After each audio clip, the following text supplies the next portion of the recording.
As I said, we're talking about this idea of knowledge without character.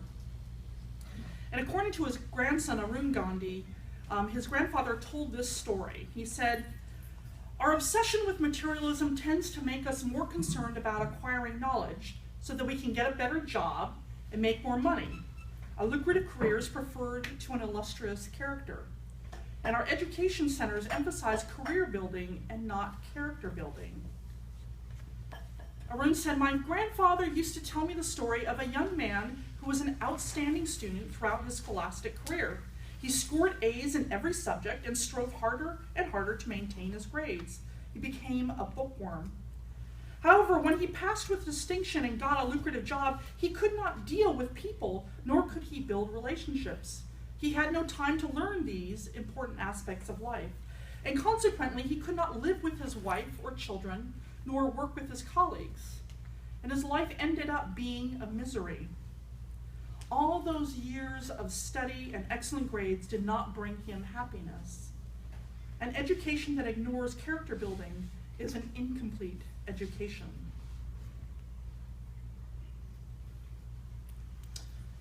So I think that actually Gandhi's onto something here.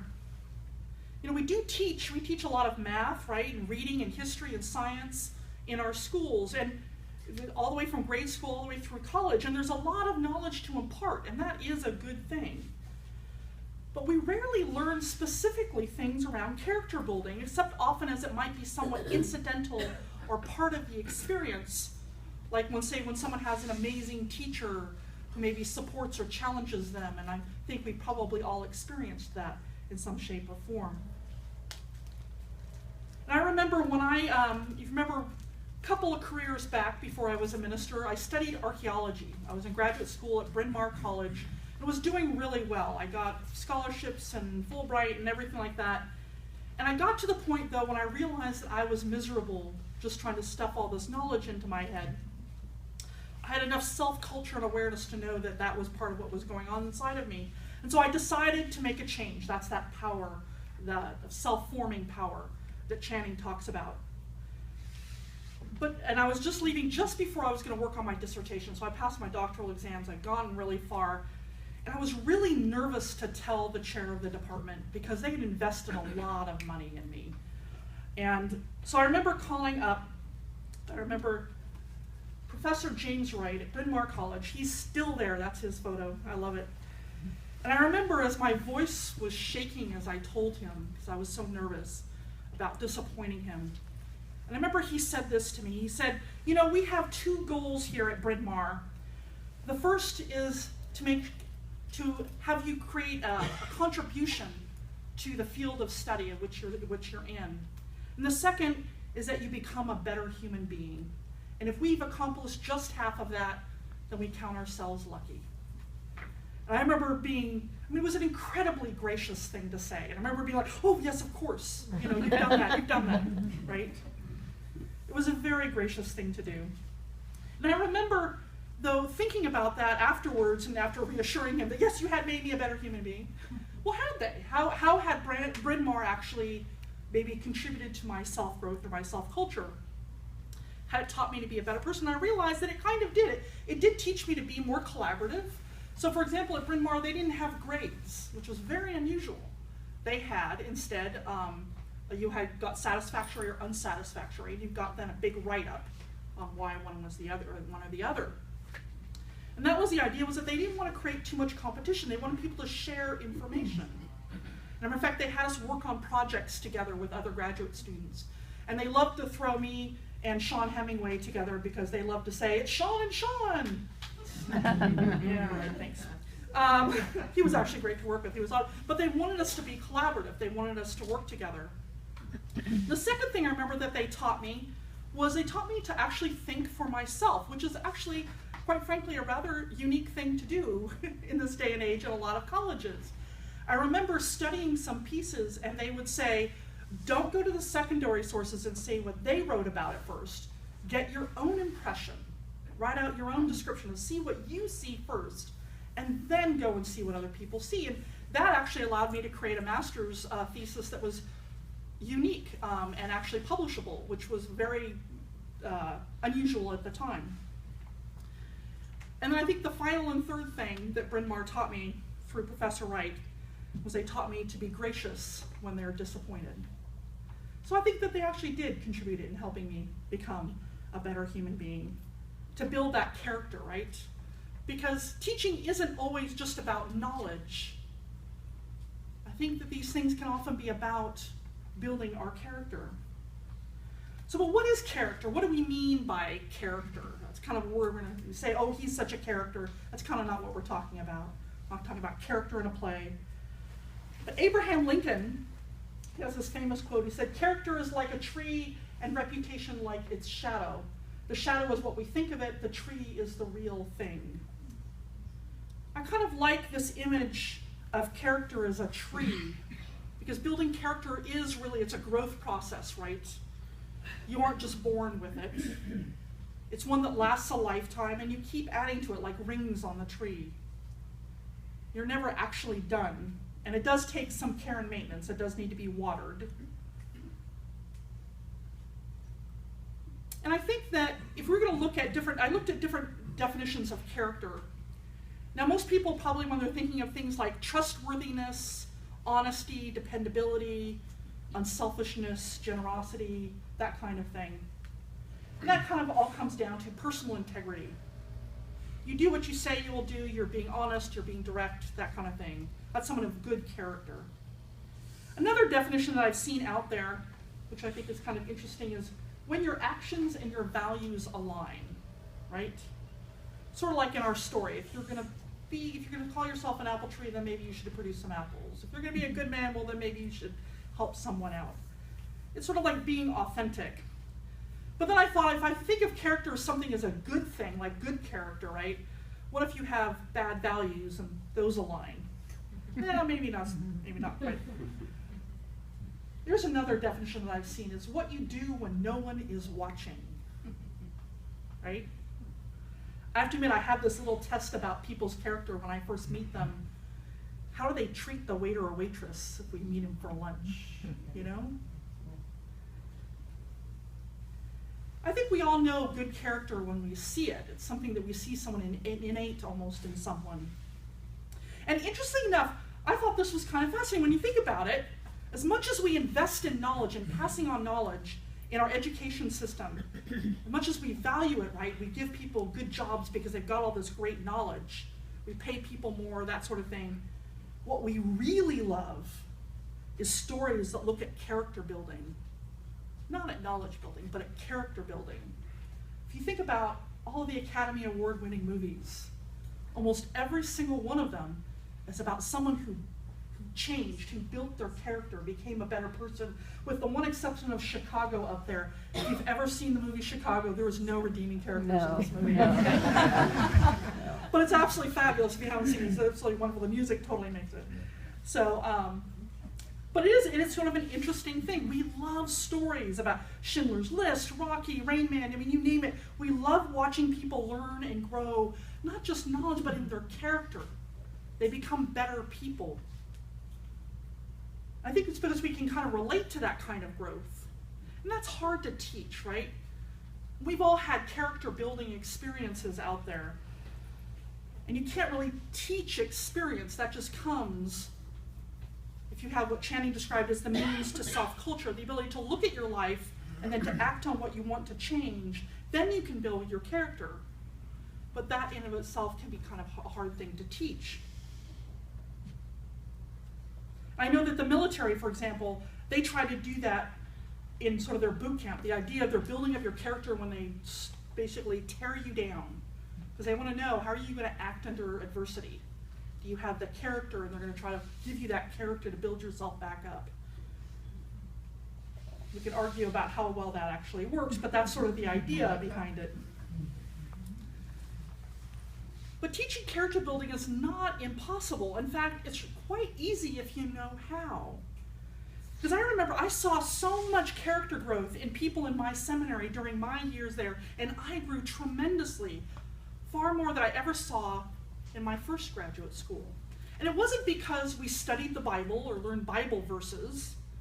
that we learned specifically knowledge, it was because each person in my seminary was required to reflect upon their life, to reflect upon their place in it, to question their theology, to ask themselves, so what do you think? Not necessarily what your denomination thinks. What do you think? Those were powerful questions to ask people. I remember a lot of people really struggled with it. And this is something that we don't really teach anymore. Teach people how to reflect upon their life. It's something that I really value as a minister. Some of you may know who John Donne is. He's the 17th century sort of poet and minister. Do you guys know John Donne? He said, "No man is an island." You've probably heard that saying before. And one of the things that he said, which I really like, was he said that I preach to myself and I allow others to listen. And I like that because it's really kind of true. When I'm up here, I'm preaching to myself and I allow you all to listen.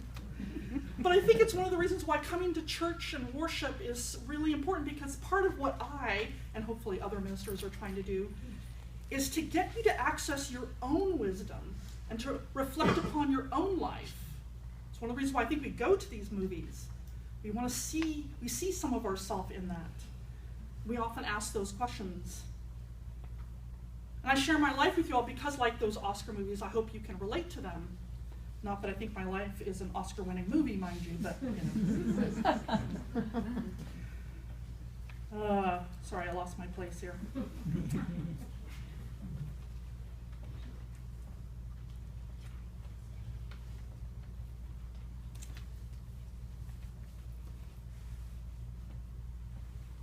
I'm using this new teleprompter thing, which is totally awesome, but if you hit the wrong button, you go back to the beginning. Learning. All right. So in the 19th century, these guys, Channing, who you heard earlier today, right, and other ones like Margaret Fuller and Elizabeth Peabody. Elizabeth Peabody, by the way, is the woman who started the first English-speaking kindergarten here, and she was a Unitarian. And they did this thing that they called character by salvation. Or salvation by character. Okay. Salvation by character. So in most religions, right, salvation is by Jesus, by the blood of Jesus, right?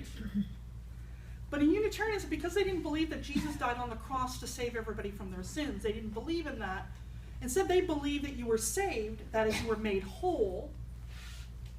That's how they saw salvation, as a wholeness and a healing by building your character. And they did this through journaling constantly. So Channing, he would journal out a lot of his sermons, so would Margaret Fuller, and we have a ton of her journals. That's how we often know a lot about these people. These people were also known as transcendentalists. They believed that each person had the ability to access their own wisdom. And in fact, one of the things that they would do was on New Year's Day, they would gather around the table and they would share and read each other's journals. And then they'd critique them. Can you imagine that? Share your journal with people? But they really believe this, that sharing with each other and writing things out that would help them reflect upon their life. And I do believe that actually this spiritual practice that they had of constantly journaling and meeting with people and talking about what they were journaling about, this is actually how Unitarians became very much social activists. Because that idea of that if you're going to ask questions about your life and your place in the world, you have to kind of look really closely at things. Because it's really easy to turn off the radio, to turn off the news. I can't handle the bad news anymore. I don't want to do this. But if you start asking about, okay, what can I do? Where am I at in this? How do I feel about this? It makes people want to actually act. You begin to see the injustices in the world. And that's why in the late 19th century, the Unitarians, and even to some extent the Universalists, became one of the most socially conscious denominations in the United States. So they were at the forefront of the abolition of slavery, on women's rights. They were working on health care and education for all. Now, some people may think you need a book or someone to tell you about how you should be in the world, but for us, there's no one dominant person that we look to in our faith tradition that says, be this person, right? We believe that everyone has access to wisdom. And so we look at people who had wisdom, whether that's Jesus or whether that's Buddha or Muhammad or any of the people, the great people of history. But we also look to ourselves. We find it in ourselves and those around us. But not everyone lives that way. A colleague of mine by the name of Davidson Lower, he told this very funny story about when he went to Harvard. He said, not all religious paths require intellectual integrity. In fact, most don't. When I was in graduate school, I had a classmate who was a brilliant student, took his PhD with honors in theology, and was a Moonie. If you don't know what a Moonie is, people who follow the Reverend Sun Moon, they're often known as the Unification Church. Think of the big weddings that they did all together back in the 70s and 80s.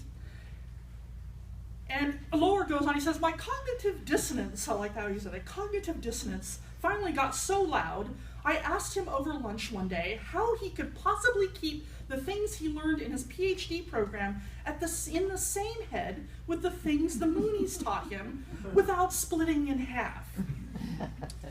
Oh, that, he replied, without missing a beat. That's easy. You just have to keep what you know and what you believe separated.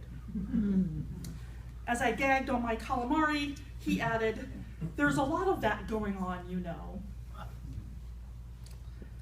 There's a lot of that going on, And how well do each of us live out our Unitarian Universalist principles, right? They aren't commandments, we don't have those. Aren't required to believe in them. But they do ask us, they say, we affirm and promote. And like anyone in any religion, we can develop a kind of cognitive dissonance. You can know what they are, even quote them, know their order, that is, you have the knowledge of them, but if you don't let them change you, then you really aren't building that character. And I think that there's a lot of cognitive dissonance going around. You don't have to be Christian or Jewish or Muslim to ignore what your faith is asking of you. You can be a Unitarian Universalist, you can be just about anything. For example, I have heard this to be true, I have not confirmed this, but I've heard that the head of ICE, right, the Immigration Control, I can't remember what ICE stands for, but the people who are in charge of the woman who's in charge of ICE, she's a Unitarian Universalist. Now, given that our first principle, right, is the inherent worth and dignity of every person, you gotta wonder if there's some cognitive dissonance going on there. And maybe not. Maybe she's working and fighting toward trying to help people in immigration detention. I honestly don't know. But it happens to all of us. And I don't want to get holier than thou, because there's always something that we all have in our lives where there's that cognitive dissonance, where things, we don't align always. Because there is a lifetime of growth going on, right? This goes over a whole lifetime. We're kind of that tree that keeps adding the rings to it, right? And Channing himself, remember Channing? He did the self-culture reading. He's one of those transcendentalists who was writing journals. He's often called the reluctant prophet because he really had a hard time with a lot of these issues. He could preach, he was preaching to himself and allowing others to listen. And he talks about it in that reading that we did about this idea of working toward a perfection. Like, dang, that's a little difficult to get there, to perfection. I don't know if I could get there. But he himself had a hard time rocking the boat out there in society. It took him a long time to get involved in social action issues. He kind of just wanted to really just write about things. He didn't really actually want to get involved. For example, around slavery, he knew he'd had a number of experiences that told him that slavery was wrong. It was a horrible evil in the world. But you remember, he lived in the early to mid-19th century, so this is before the Civil War, before anything, when slavery is a huge industry, much like immigration to a certain extent is a huge industry now. And the abolition of slavery would completely, there was all this fear. Well, what's going to happen if all these slaves are let free? There are all these evil people who are going to run around and hurt because they have no education. They're going to hurt people. And all this fear was coming up. And he knew that this would rock the culture, right? And so he said, well, maybe they need overseers, But slavery is bad. But we need to take this slowly. But gradually, because he kept his mind open, because he kept reflecting on his life, he couldn't do it anymore. He had all this cognitive dissonance. He couldn't reconcile it. And so by the end of, he died quite young, but by the end of his life, he became a full-fledged abolitionist and was working toward the ending of slavery and realizing that sometimes you just have to do that. So don't beat yourself up if you aren't where you want to be, because I do that all the time. But notice the progress that you've made. Channing was a greatly reflective person, but you know that there are two parts that he talks about in that self-culture, right? When he talks about self-culture, he says that there's two things that you need. And that this is also, by the way, innate to all human beings. The first is self-searching power. We have the ability to look at ourselves and our lives, to look inward. And the second is a self-forming power, that we have the ability to change and to do things differently. The self-searching power is that ability to look upon ourselves, the self-forming power, that ability to take action to form ourselves. And he calls this the ground of responsibility. And it's this self-forming power that really builds character, the second one here. Because without it, isn't that just knowledge without character? You can know yourself, but if you don't act on it, you're still saying the same. You can be self-aware, but you don't change your life. So whether you might be aware that your spouse triggers you to anger every time he or she asks you to do the dishes, but if you don't stop hitting your spouse, it doesn't mean squat. Character building is when we align our knowledge of ourselves with our actions. And that's not an easy thing to do. There are entire industries of therapy, like cognitive behavioral therapists, life coaches, professional coaches, diets. You name it, they're all there to try to help you figure out how to use that self-forming power. But like the 19th century people, I believe that we have this ability innate in ourselves if we can spend the time to reflect and to make changes, to build our characters. But you can't do number two without number one, right? You got to know what's going on. So we need knowledge and self-knowledge. And at this church, our mission, right, is to transform our lives and our communities by living our principles. Transformation is just another word for that two-step process that Channing is talking about, whether it's for ourselves or for the world outside. So today I invite you to that self-culture, to build character not just by thinking about it, by creating those experiences that ask you to act on your self-knowledge, and knowing it isn't easy, knowing that it takes a lifetime. And I invite you then to live out these wonderful principles that we are called to. May it be so, blessed be, and amen.